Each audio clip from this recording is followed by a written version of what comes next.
paz, né? Ocorre o cálculo, né, do loss, que é o erro, por meio da função de perda, né, da loss function. Em seguida, a block propagation, né, a otimização ocorre, né, pelo otimizador, e esse modo otimizador, o que ele faz é a atualização dos pesos, ele redefine os parâmetros e hiperparâmetros automaticamente, né, o que obviamente ele diminui o erro. O objetivo, né, dessa atualização de pesos é justamente a diminuição do loss, do erro, né, e diminuindo o erro, né, os outputs eles saem de forma mais coerente, mais, né, convincente, mais consistente, né, de acordo com o input colocado, né. Em seguida ocorre a avaliação, né, o ajuste de hiperparâmetros que provoca um novo treinamento. E isso resulta no modelo final. Esse modelo final é a versão da inteligência artificial concluída, treinada, otimizada, antes, né, do usuário utilizar, né, essa inteligência artificial. É quando lança uma versão, lançou a 5.0. Então é porque alcançou o modelo final da hiperparâmetros. Passou por todos esses estágios: dados para processamento, modelo, forward pass, função de perda, block propagation, otimizador, que atualizou os pesos, né? Houve avaliação, houve ajuste de parâmetros e hiperparâmetros, ocorreu um novo treinamento, chegou ao modelo final. Então chegou esse modelo final, a versão 5.0, pronto. Agora o usuário pode usar. Então é nessa fase que a gente usa a inteligência artificial, né? Ela não aprende em tempo real, porque ele já aprendeu no modo treinamento. Na otimização ela ocorre, né, também no modo treinamento periodicamente, de forma automática, mas o usuário, ele não, por meio dos seus inputs, ele não ensina a inteligência artificial, ela não aprende com os inputs, ela aprende, né, com o código principal, a rede neural, e ela é treinada pelo modo treinador e otimizada pelo modo otimizador. E enquanto isso, os engenheiros, né, de software que a projetaram, se preocupam com a construção de uma versão mais avançada, a 6.0. Com certeza eles estão fazendo isso. Já estão pensando na 6.0, na versão paga, gratuita, premium, né? Tem várias versões pagas, enfim.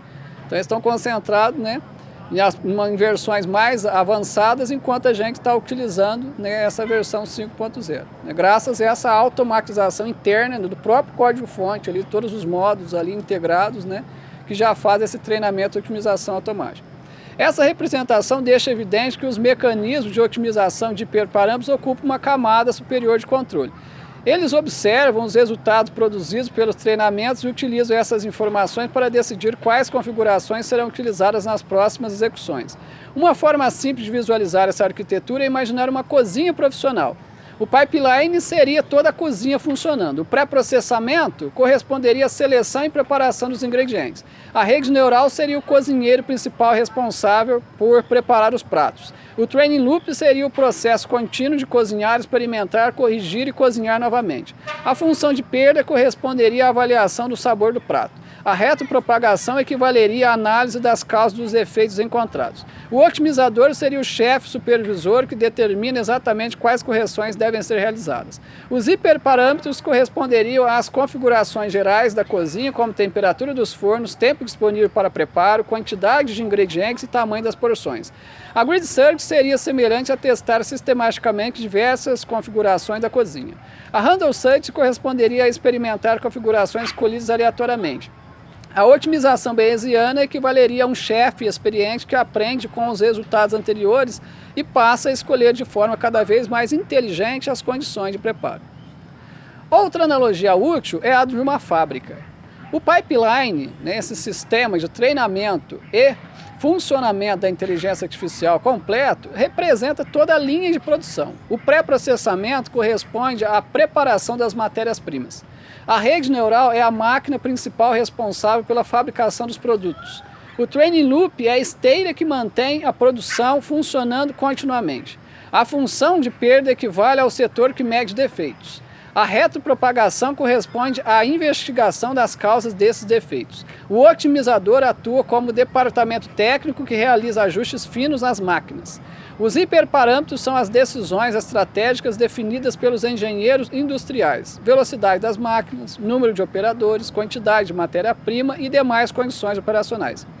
A Grid Search seria semelhante a testar sistematicamente todos os planos de produção possíveis. A Random Search corresponderia a testar apenas alguns planos escolhidos aleatoriamente. A otimização bayesiana equivaleria a uma equipe de engenharia que aprende continuamente com os resultados anteriores e passa a selecionar de forma inteligente as configurações mais promissoras. Uma terceira analogia é a de um estudante se preparando para uma prova. O pipeline corresponde a todo o sistema de aprendizagem do aluno. O pré-processamento corresponde à organização do material de estudo. A rede neural representa o cérebro processando informações. O training loop corresponde ao estudo repetido, à resolução de exercícios e às revisões sucessivas. A função de perda equivale à correção das atividades realizadas. A retropropagação corresponde à identificação dos motivos pelos quais determinadas questões foram respondidas incorretamente. O otimizador representa o mecanismo de correção que orienta mudanças no aprendizado. Os pesos correspondem ao conhecimento efetivamente adquirido. Os hiperparâmetros correspondem às decisões estratégicas sobre quantas horas estudar, quantos exercícios resolver, quantas revisões realizar e qual metodologia utilizar. A Grid Search seria semelhante a testar sistematicamente diversos planos de estudos. A Random Search corresponderia a experimentar alguns planos escolhidos aleatoriamente. A otimização bayesiana equivaleria a observar os resultados anteriores e ajustar inteligentemente a estratégia de estudo com base no desempenho já alcançado. Essas analogias ajudam a compreender que o pipeline, esse sistema completo de treinamento e funcionamento das inteligências artificiais, ele não é formado por programas isolados e independentes. Na prática, trata-se de uma arquitetura integrada composta por módulos especializados que cooperam continuamente. A rede neural, o training loop, a função de perda, a retropropagação, o otimizador, os mecanismos de ajuste de hiperparâmetros, os componentes de pré-processamento, os sistemas de avaliação e os mecanismos de implantação fazem parte de um fluxo coordenado de processamento. Cada módulo possui responsabilidades específicas, mas todos participam de uma mesma cadeia operacional. O objetivo final dessa arquitetura é transformar dados em conhecimento computacional representado pelos pesos aprendidos na rede neural, produzindo um modelo capaz de realizar inferências úteis, coerentes, consistentes e generalizáveis quando for utilizado pelos usuários em situações reais. Então, é uma pesquisazinha bem simples, né, que eu fiz utilizando até próprias informações, né, que são disponibilizadas nas inteligências artificiais. Interessante, né, que o banco de dados, né, do GPT, ele recebe uma alimentação, é um conjunto de informações que não é o mesmo conjunto de informações que recebe, por exemplo, o Perplexity, que não é o mesmo conjunto de informações que recebe o Gemini. Cada um tem um conjunto de informações, e isso explica por que quando a gente coloca no input, né, para o GPT apresentar, né, obras, livros, né, renomados, atuais, recentes, determinada temática, ele mais de 95%, né, dos autores que apresentam são reais, são livros reais, realmente existem. Algum ou outro ele apresenta errado, que é está dentro daquela função loss calculada, né? Existem alguns erros ali calculados, isso tem a ver com esse processamento já explicado. Já o Perplexity, ele tem integração com base de dados, então se pedir para ele localizar artigos científicos, ele é forte nisso. Ele localiza artigo científico com título correto, com a autoria correta, tudo certinho, a revista correta, número, página, tudo certinho.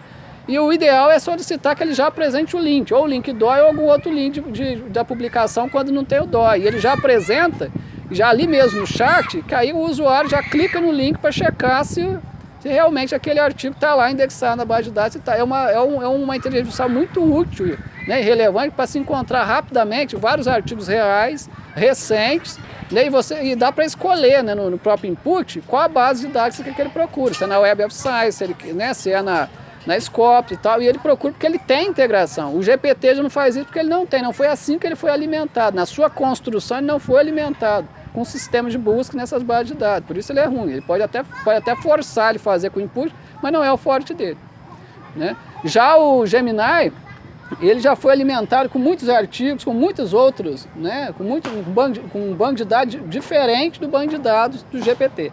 Então, a forma como a banco de dados, a memória da inteligência